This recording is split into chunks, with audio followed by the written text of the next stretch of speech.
Okay, so I had an interview with a guy here in Duchesne, Utah, and we went out and seen some things, some cool petroglyphs and stuff. And then I got a text from Dan Lowe saying that he was in Duchesne, and so, man, while I'm here in Duchesne, I'm getting a story from him also. But also, Dan, we just and you don't know this because it's a video you videoed for me quite a while ago, and I just now put it up.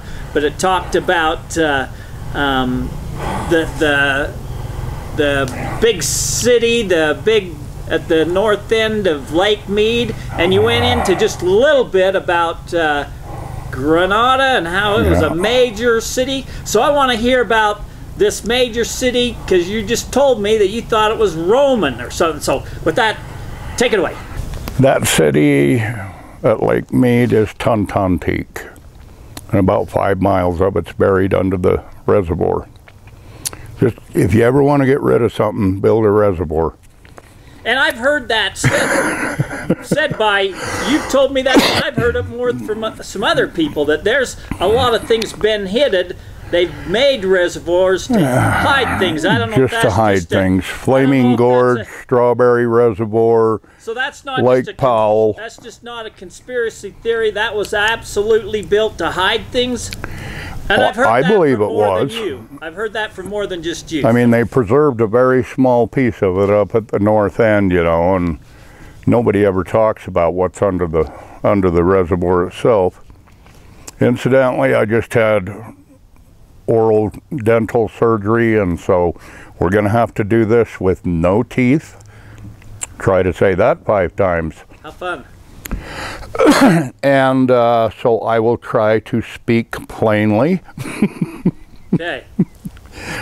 You want to hear about Abacus Nuke Granada. Yep.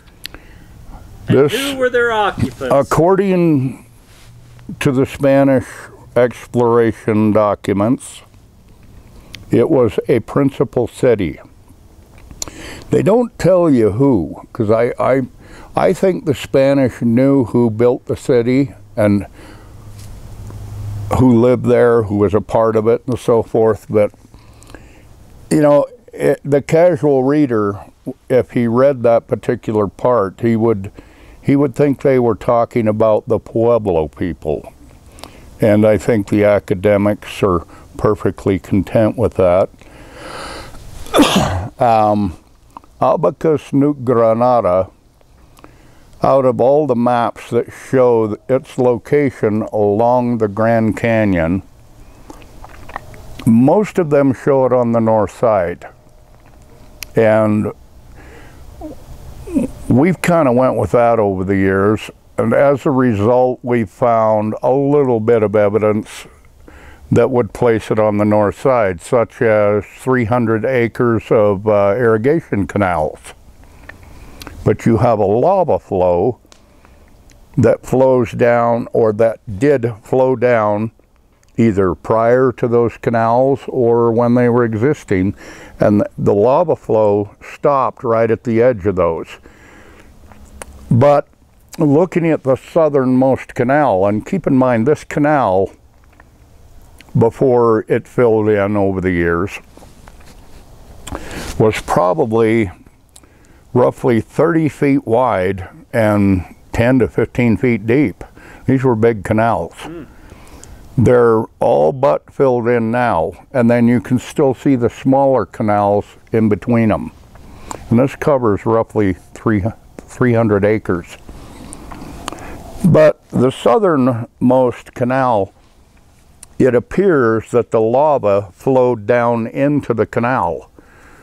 And so I'm going to try and get down there in the next few months, because I've got to see it for myself, because if we can prove the lava flowed into the canal, oh yeah, then we know that canal was there when the lava flowed.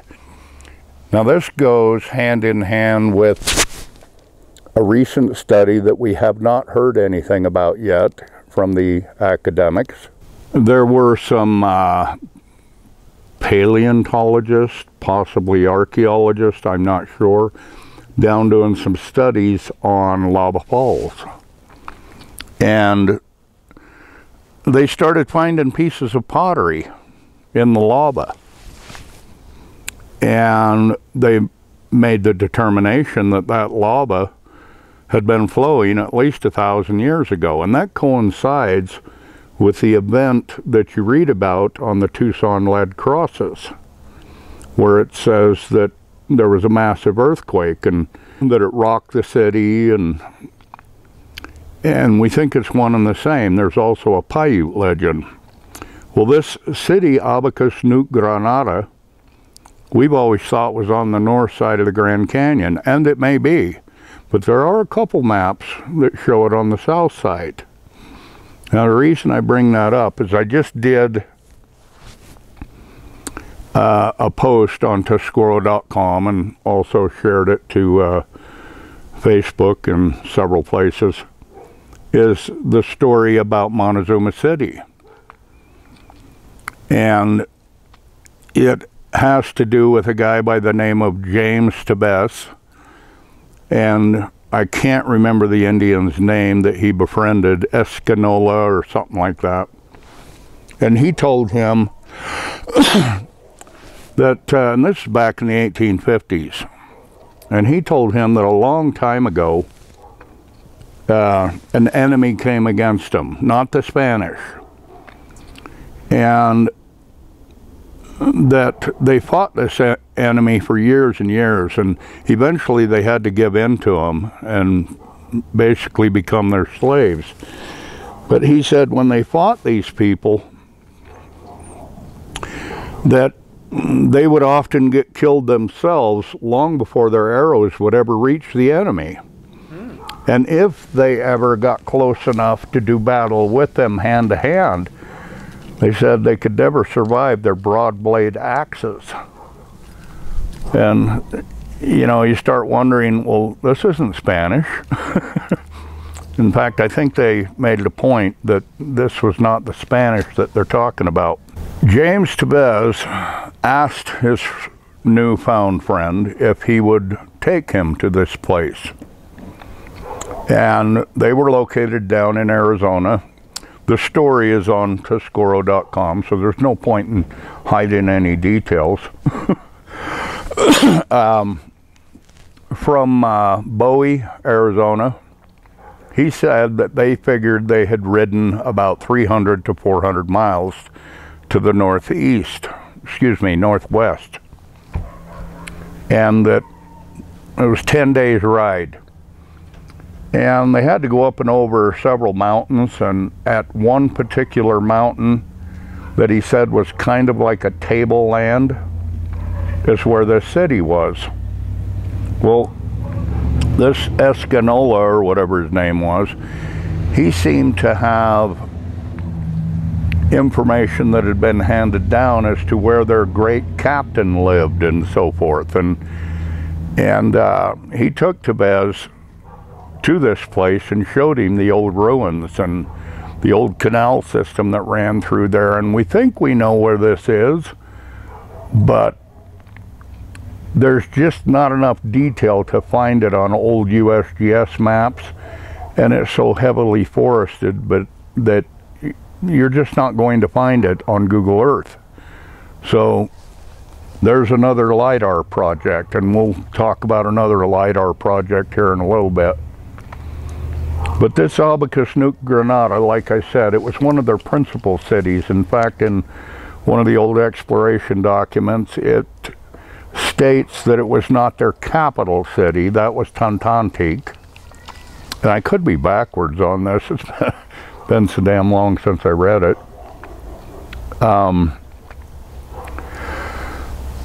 And so we're looking for the city. And it's just another of the many lost cities and underground cities that are in my files that we're looking for. But it's just not any city. You figure it's a Roman city. Yes. Here in the United States, clear back at what time period? If it dates back to the pre-Roman era, then it could go back as far as 100 BC. It's more likely that they built the cities after the crucifixion. I would estimate somewhere between 100 AD and 200 AD. But there's several cities. There isn't just 7. And I'm pretty sure that the Romans, when they came in 775, they came to these cities with the intent of rebuilding them and taking control of the Toltec once again, which they had formally brought into submission. There's not a lot of information on the early part, but there's a lot of evidence. So you're saying the Romans controlled the Toltecs, This is what I think happened, okay? Alexander the Great waged war on India. He basically walked in and took it over. He didn't really even have to put up a fight. In fact, I don't even think they refer to it as a war. But this is where your Indo-Greeks came from. And I think when this happened, and this was roughly, I'm going to guess 300 BC, when they went in and took over India. And I think what happened is they got into their archives, and I can't remember the name of the libraries, but they had some pretty extensive libraries. And I think they had a lot of exploration information that dates back all the way to King Solomon. And I think that's how they learned of this place across the ocean.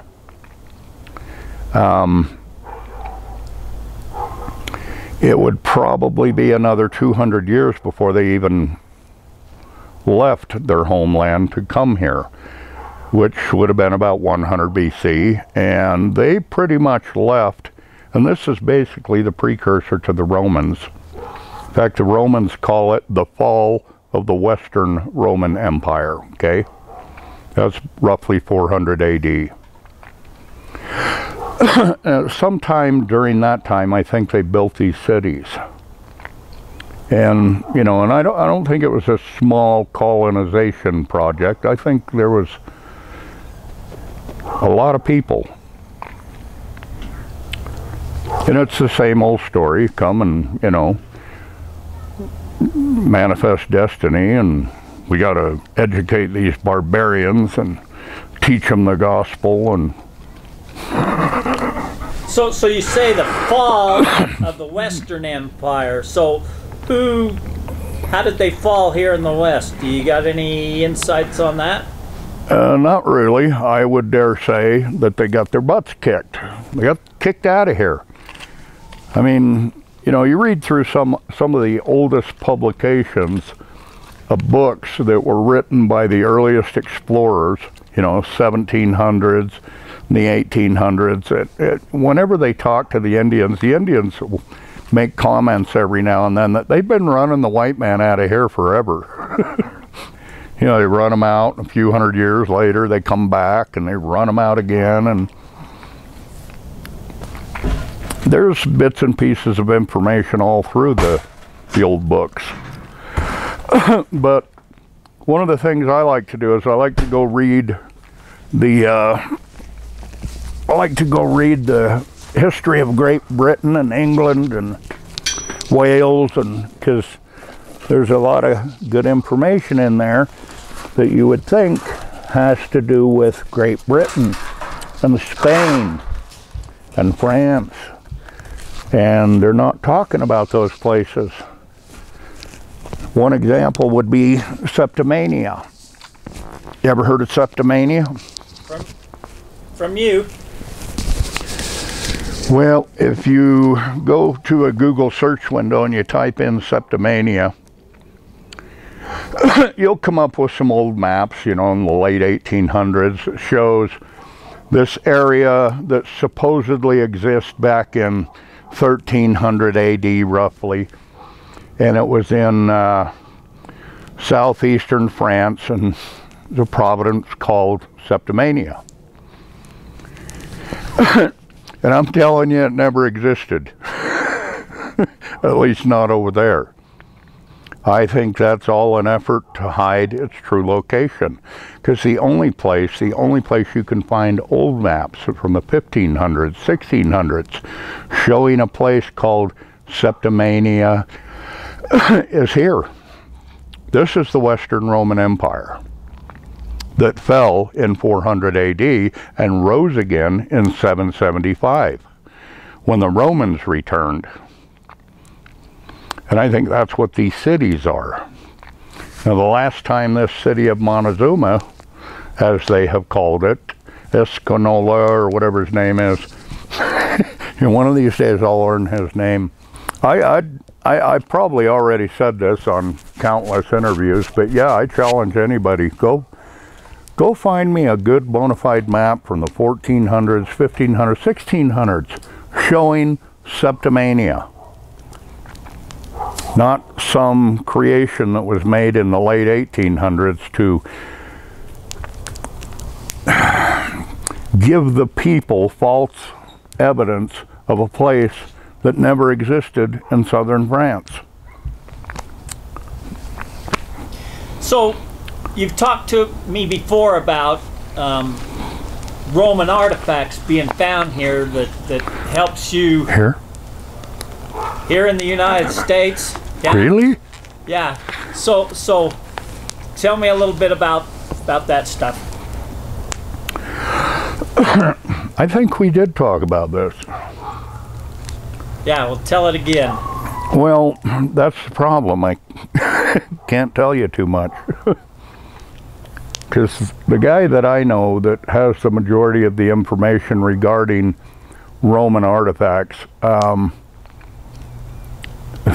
in the Uintas and the northern mountains of Utah.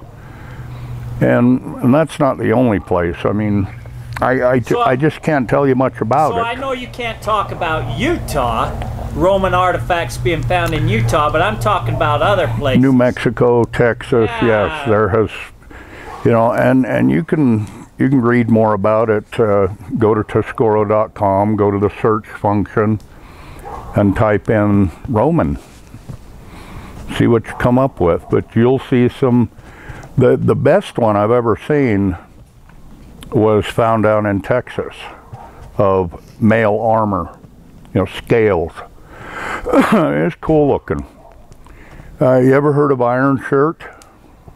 Mm-mm. I think he was an Apache, but they called him Iron Shirt because the bullets would just deflect off his body, and so, you know, he was known as Iron Shirt, and he could deflect bullets and so forth, and it was all because he was wearing some of this scale armor. Where did he get it? And I love the academics' excuse for where they got this armor, and you know, they said, well, it was probably, I love it when they use that word probably, in other words, we don't know. It was probably from a poor soldier of fortune who couldn't afford his own armor, and so he brought his family's heirloom. Now, is that the stupidest thing you've ever heard? You know, the poor Spanish soldier, you know, just couldn't afford to keep up with the Joneses and, you know, the designer jeans and everything, so he had to bring the family heirloom to go fight for Spain. So soldiers were paid. And probably given their armor and their weapons and all that stuff, huh? Yeah. I mean, come on, you know. Are you going to go fight for somebody and, you know, have to pay for everything yourself? I think the Rothschilds were pretty generous back then, too. We're losing our light. Come on. Yeah, I can't see you no more. The last time that we were going to get together, I was going to tell you the story about a project we've been working on since 2003, and I mentioned it in another interview as the original project that took us down into the northern regions of Arizona and eventually had us looking for Abacus Nuke Granada. And a friend of mine brought me a document back in 2003, I think it was. And back then he was really secretive. He gave me half of it, an edited version. And he knew I was spending a lot of time down there working on documenting those, most people know them as water glyphs. I'm here to tell you they have nothing to do with water. What I would say best describes them as Aztec navigation glyphs. Okay. And I've photographed somewhere around 150 of them, GPS coordinates, trying to figure out why they're there and how they used them and so forth. And my friend knew that I was spending a lot of time down there, so he said, I got a story I'd like you to check out and kind of keep an eye out for signs while you're down there. I said, okay. So he gives me this edited version. And our first trip down there, we took some locals with us, locals that have spent their whole life down there. And we're driving down the road, and I looked off to my left, and holy crap, stop! Slammed on the brakes, and I said, what? I says, what the hell is that? And he says, holy shit, I've never seen that before. I've been coming down here my whole life and never seen that. Well, the short story of this part, when we got off back up into cell service, I called my friend up and I said, there's more to this story, isn't there? And he says, well, there's always more to the story. And I said, damn it, if you don't trust me, don't give me the story. If you want me to work on the story, then give me the whole story. And she said, okay, by the time you get home, I'll have it sent to you. So we've been working on that one since 2003, and a very incredible story, having to do with, I'm not sure how the guy that wrote the document is related to the guy that he's writing about. It's clearly his friend or his ancestor. And it's basically a Redditero, a charted course. And in order to find the prize in this whole document, which is an enormous cave containing amounts unknown to any man. He also refers to it as the cave of the ancient Indians that used to be there. But in order to find it, you have to find his personal cave. And in his personal cave, they give explicit instructions on how to find it and what to look for once you're in the cave, how far you have to dig, what you expect to find, and so forth. Then there's a box. And you have to break the box open, and in it is some parchment paper. And he says it's written upon in mule's blood, but it's in a language that he doesn't understand.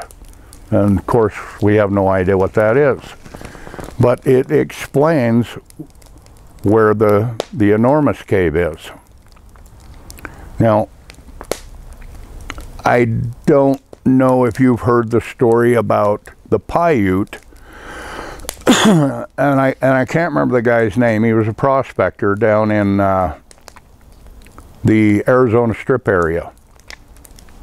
And he fell and broke his leg, and a Paiute husband, wife found him, nursed him back to health. Later, he saved the brave's wife from being ravaged by a cougar.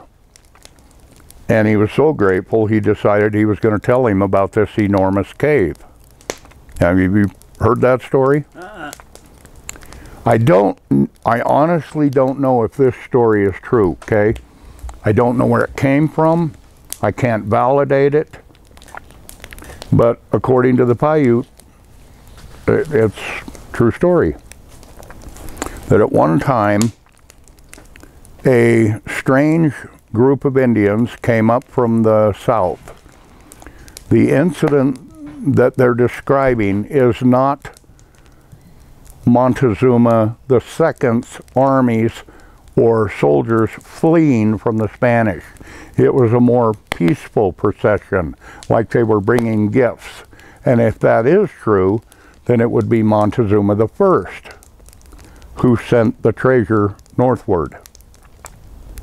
I don't believe there is a Montezuma II treasure that was brought from Mexico back up here, because it never came from here. Okay? But Montezuma I did send gifts to the people that they had left behind hundreds of years before. And I believe that's this particular incident. Anyway, that particular story that the Paiute tell, and this Indian, this strange Indian wearing Quetzalcoatl feathers, blue and turquoise feathers, and they made the Paiute believe that it was their responsibility to keep an eye on this cave, and if they were to ever disclose it, that or go in or bother it, that they would die. And so the Paiute kept an eye on it, as far as I know. Well, anyhow, we believe it's the same, one and the same cave. And I don't know how much detail I could go into without actually having the document in front of me, but many of the clues that are contained in that document we have found. We have an idea of where his personal cave might be, but like all the other stories, there's always something that screws you up. And in this particular case, it's on National Monument. Now his cave, his personal cave, we think we might have found it, but we're going to have to move an awful lot of rock, and it's in the withdrawal. No digging. But we can still look, search. I'm going down. I want to go down and I want to see those irrigation canals. Yeah. That'd actually be a pretty good story. I mean, it's not like you found a lost city, but at least you would know if that lava was flowing 1,000 years ago. Yep. And if it is, perhaps if the city of Granada is on the north side, maybe it's now buried with lava. Maybe we've got another Pompeii. Okay, so in the beginning, you know, your buddy had this document. How did he come up with this document?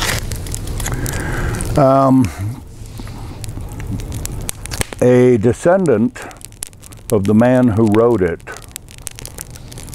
apparently he ended up with the document, and